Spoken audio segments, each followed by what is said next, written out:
for us, we were aggressively recruiting a lot of high school players because we believe in what Michigan has to offer. We believe in our ability to develop relationships, help players get better. And we think those things will play a part in retention. Obviously, then you factor in the NIL dollars and the opportunities off the court.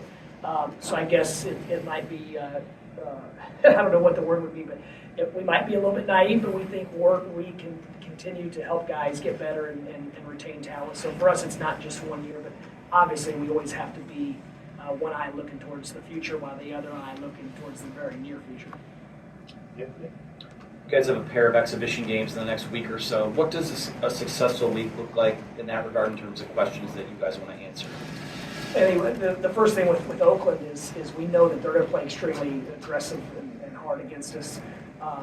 That game made sense for a lot of reasons. To get into a tournament-type environment, we're playing several neutral site games too, where we're not going to be on campuses, NBA-type arenas. So logistically, it made sense. It's close. Also, with the Big Ten travel, we didn't really want to get on an airplane to go play an exhibition game or a scrimmage. And the last thing is their zone.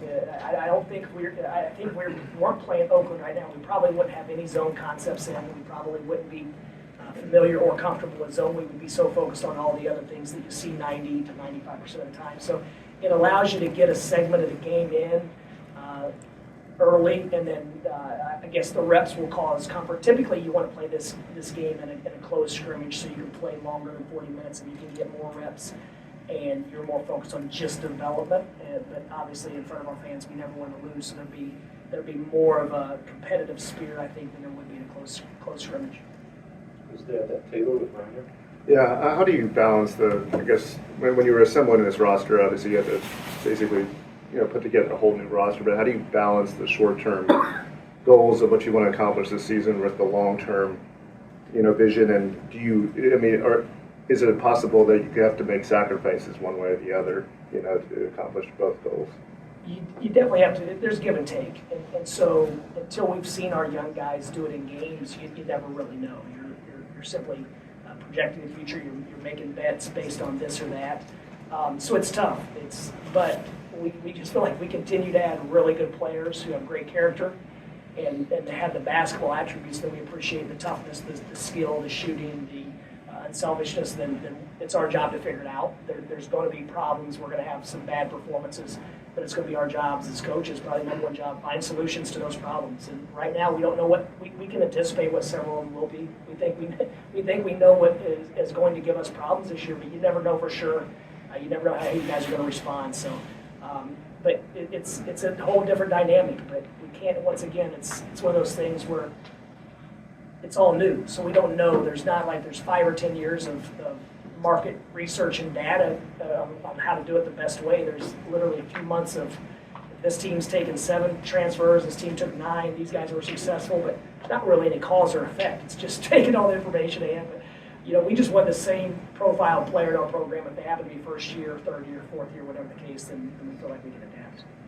I hope that answered your question. Yeah, I guess along those lines, the short-term solutions. Trying to make short-term solutions, but also if that goes against maybe the long-term benefit of the program, how do you kind of address those kind of questions? Well, we're anticipating the scholarship limit going to 15, and so it allows you to take maybe a developmental guy or two, which keeps guys in your program, hopefully.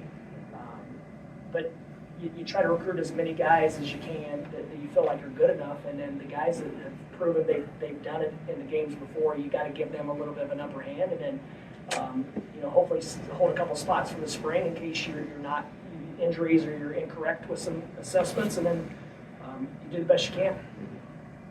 Stay at that table with Andrew. Dusty, what do you expect your starting lineup will be to start this season? I have to check the health of practice today. Okay.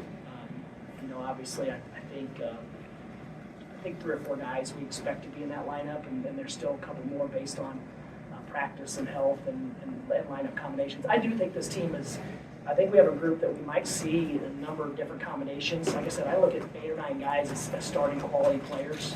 Not much separation between 1 and 9, 1 and 10 when we're completely healthy. And so it's, we may look at these 2 guys play better together, and the best way for that to happen is them off the bench, or we may just rotate game by game. depending on the matchup, depending on what that game calls for. Thanks. We'll go to your right with Zach Ed. Zach from the Hi, Daily. Coach. Zach Edwards from the Michigan Daily. How have you seen the returning players kind of help acclimate you and new players to the program, and then how have you kind of seen from them with your own culture, them adapt to that?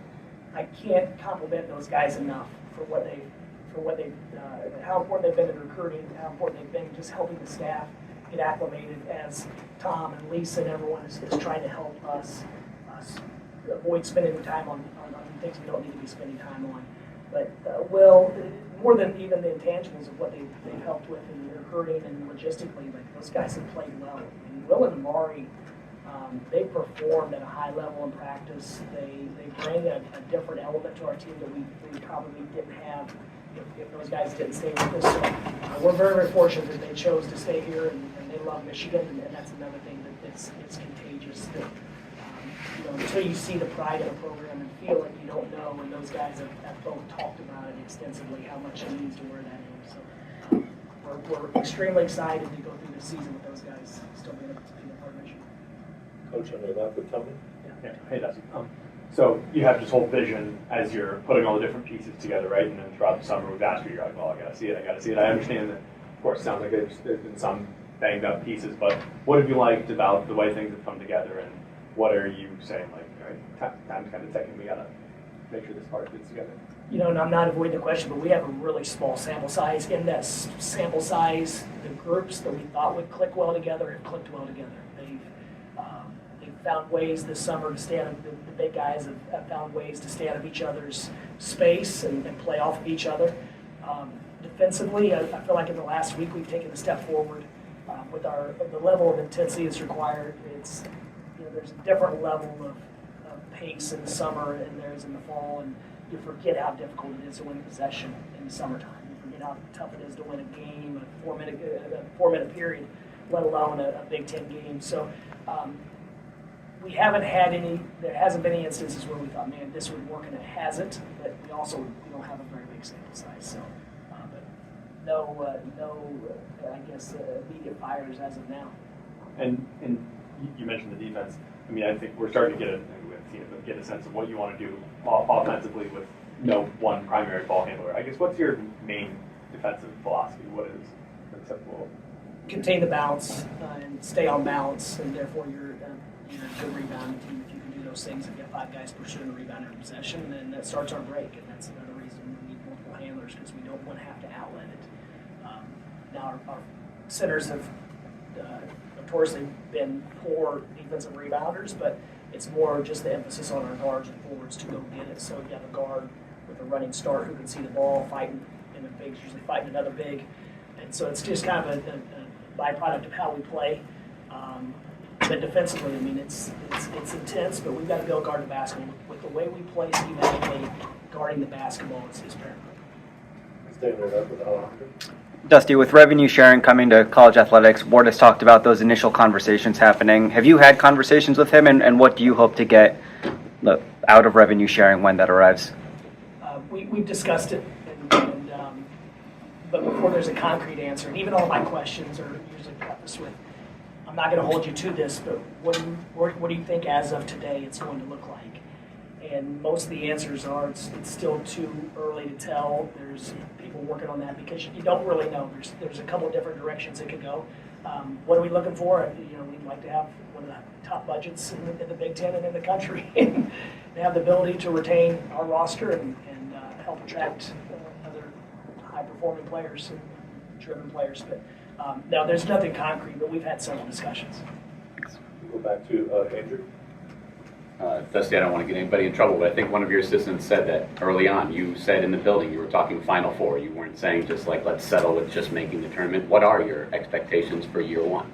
I don't think I worded it quite like that. I do think this team we have the individual pieces where we could have a really good basketball team.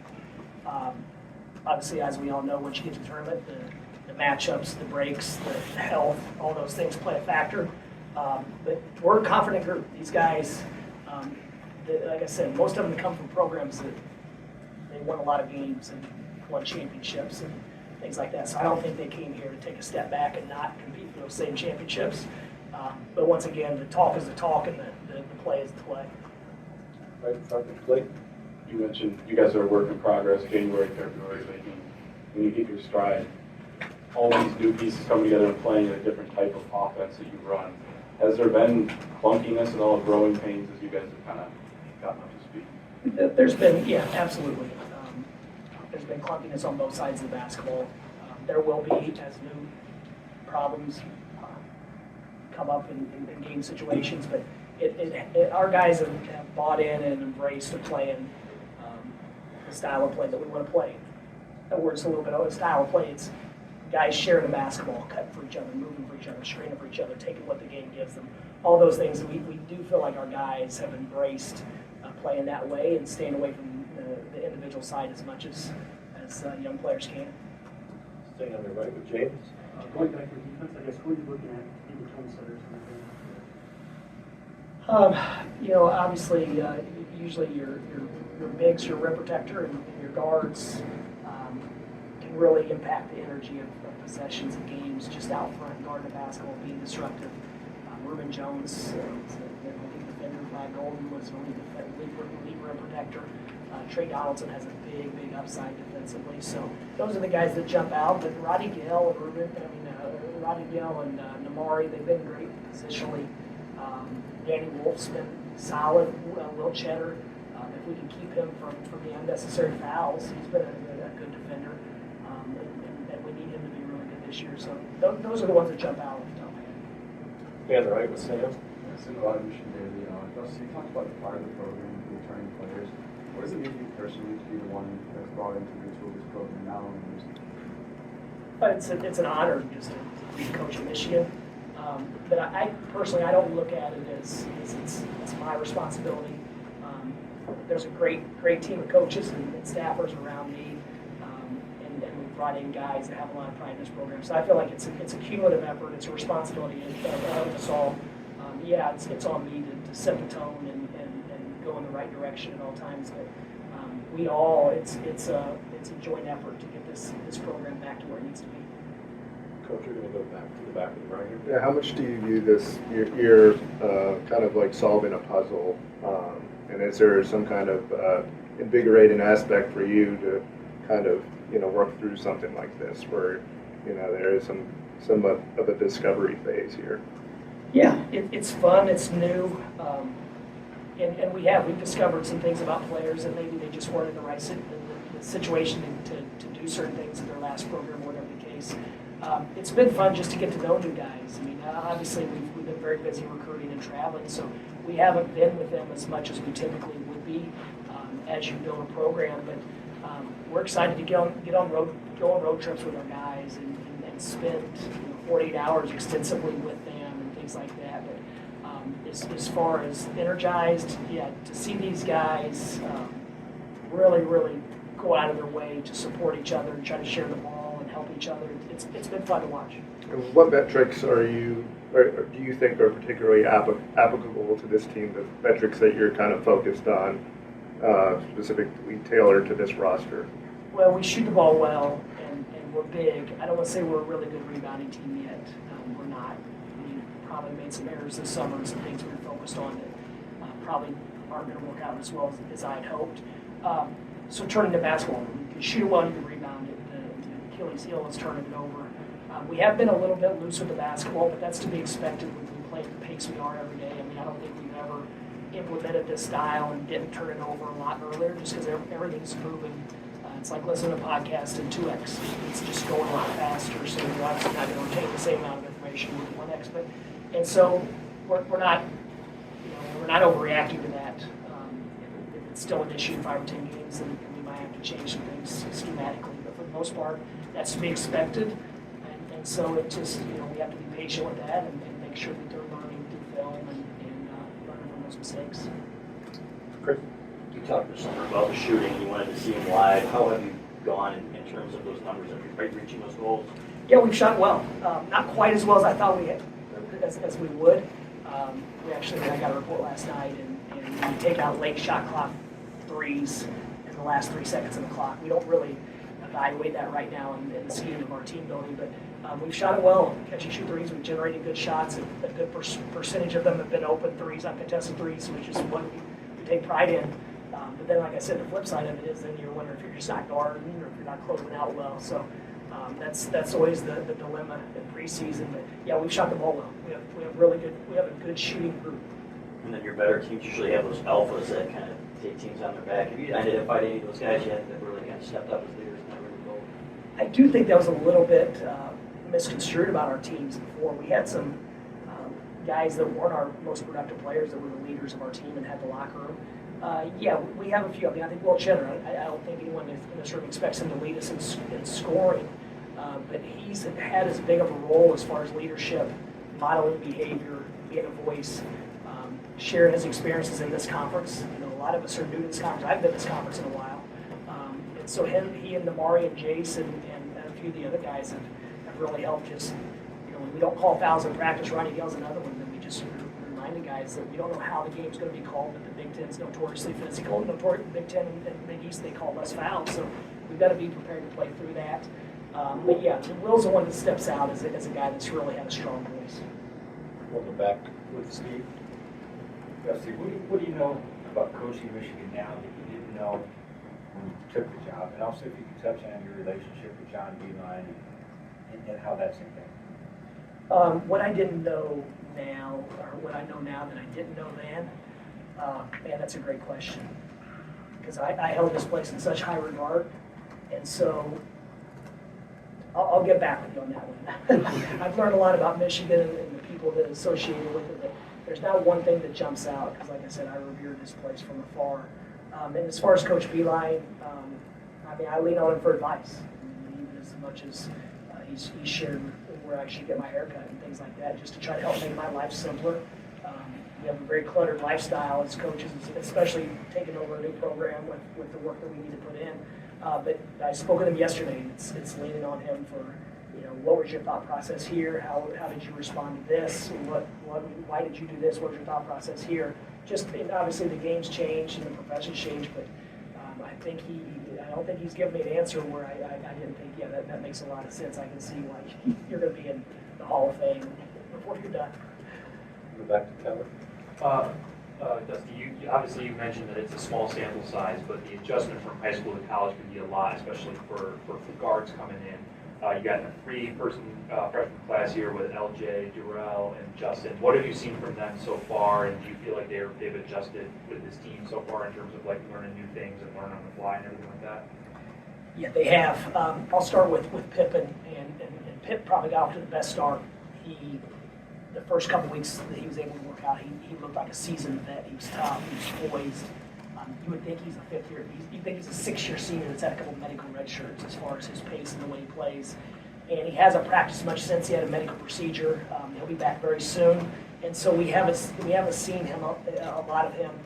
Brooks had an injury this summer. He came in with a knee issue, and so he didn't practice, I would say, the first 5 or 6 weeks. Lately, he's really coming into his own. He's getting more confident in his jump shot. Extremely disruptive defensively. His ability, and I don't say this too loud, but he could be playing out in front of 111,000 fans on a Saturday as far as his ball instincts.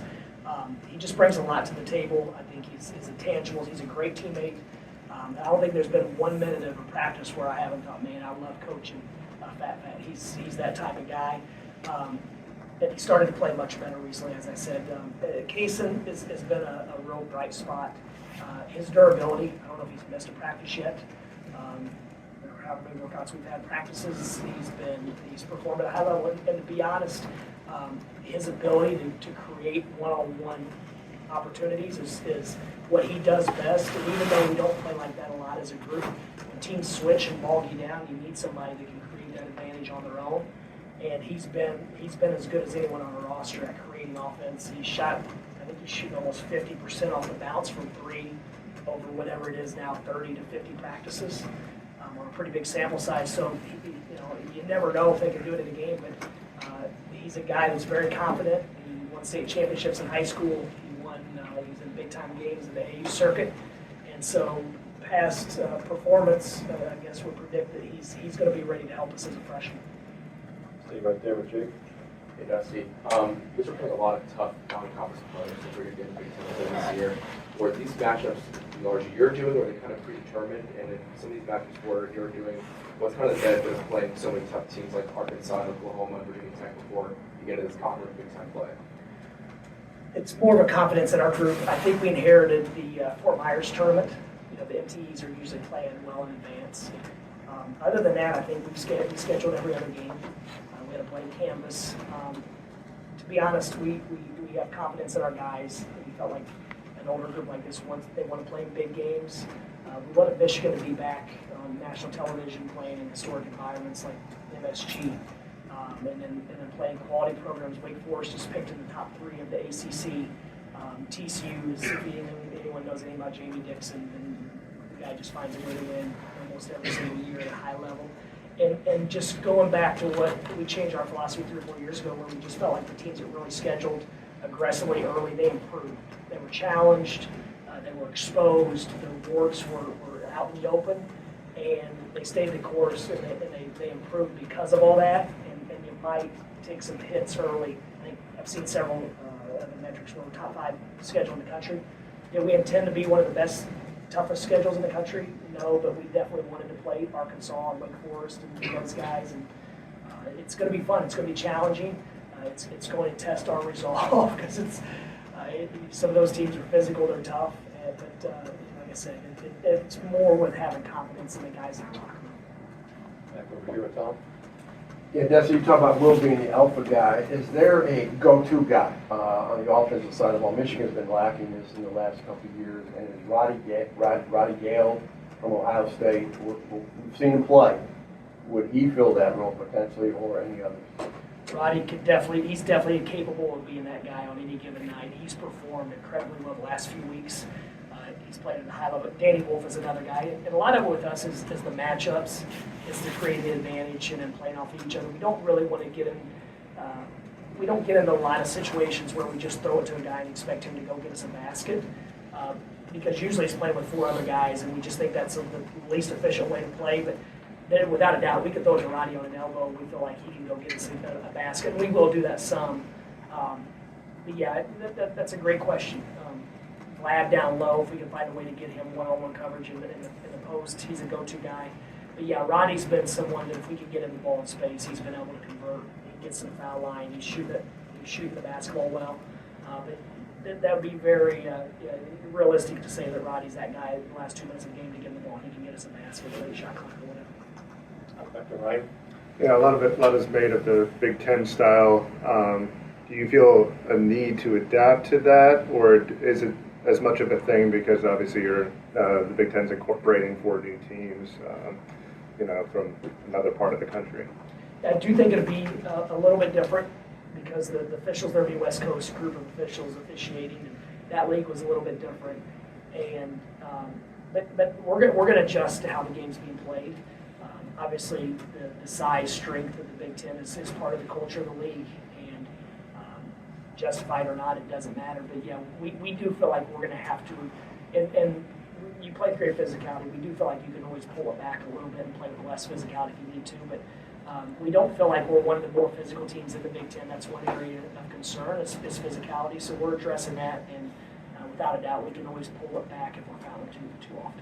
Is there an argument, though, for maybe going against the grain and not conforming necessarily to what was previously here? Yeah. Yeah, I mean, we everything we do, we'd like to be a little bit different from the norm.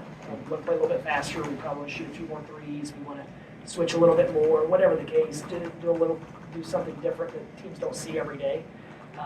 But as far as playing without physicality defensively, I think if we didn't play with physicality, we wouldn't get enough stops to be able to push tempo and score the way we want to. So they go hand in hand. We do feel like we have a group that we can adjust, and that's part of the NCAA tournament, preseason games, these tournaments. You have to be able to play slow, you have to be able to play fast, you have to be able to win when you don't shoot well. It's just that's a game of basketball that makes it so unique. You play so many games against so many different types of opponents. If you're going to have a great season, a really good season, you have to be able to adapt and play different styles. So we would much rather play with great physicality right now and be able to pull it back than to be playing powder puff and try to pick it up later. And lastly, this roster, you feel can play many different styles. I mean, based on what you've observed. I think so. Yeah. I mean, the staff, we were very intentional to build a roster that we had positional versatility, we had good size, we had enough speed and quickness, so we do think so. Coach, it's time for a couple more. We'll go Eli and then John. You touched on before, I think you'd be surprised to see high school. Is that more a product of the motion system you run, or is it a product of the roster that you created? A little bit of both. I mean, we want guys to take what the game gives us. If there's two on the basketball, we expect that guy to pass and he's our leading scorer.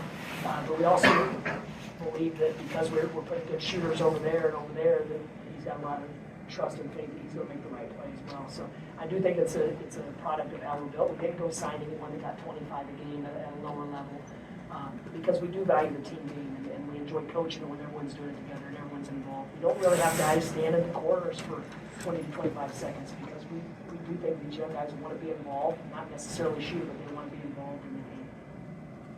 But also because we have a lot of guys who think are double-digit quality scorers, and on that given night, maybe it's a matchup, maybe the ball just finds them a little more often, and they take advantage.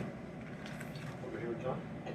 Coach Vlad said that you won him over forever when he messed up in one of his early FAU games. And you met with him and said basically it was okay to fail because he was in a learning process.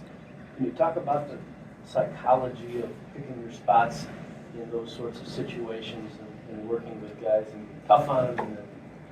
Well, I think the personality of the player is very important. And if it's a player that's aloof and maybe they're selfish and whatever case, then maybe you remind them that their actions can cost the group. In that particular moment, and to be honest, I'd forgotten about it until Vlad brought it up. I think Vlad and actually tipped the ball in for the other team. Wasn't physical enough on a rebound, and it happens as a young big. And the message was that we're obviously not going to go back and change it, but we need to learn from it and make sure this never happens again. You have 3 more years of college basketball. There's no other way to change a habit than to feel the way you feel right now, and because you have character and I don't think he's just missed a play like that since. And to be honest, I felt like there was a game last year where I made an error, a judgment error, maybe it was a substitution or whatever, and you never know. We're making a bet, and he reminded me of that moment that we win together, we lose together. It was a very similar situation from a few years prior. So that's just we all show up and we're very accountable to each other. To if I make a mistake or if our players make a mistake, I want them to feel really, I guess, the guilt towards their teammates and really try to fix it versus the backlash or the losing or whatever the case. Just the accountability that we're all in this doing our absolute best every single day. And I do think the accountability, because they're doing it together, because they're accountable to each other, because they bring other guys with them to the gym, then it means a little bit more than it would otherwise. Okay, Coach. Appreciate your time. Thank you guys.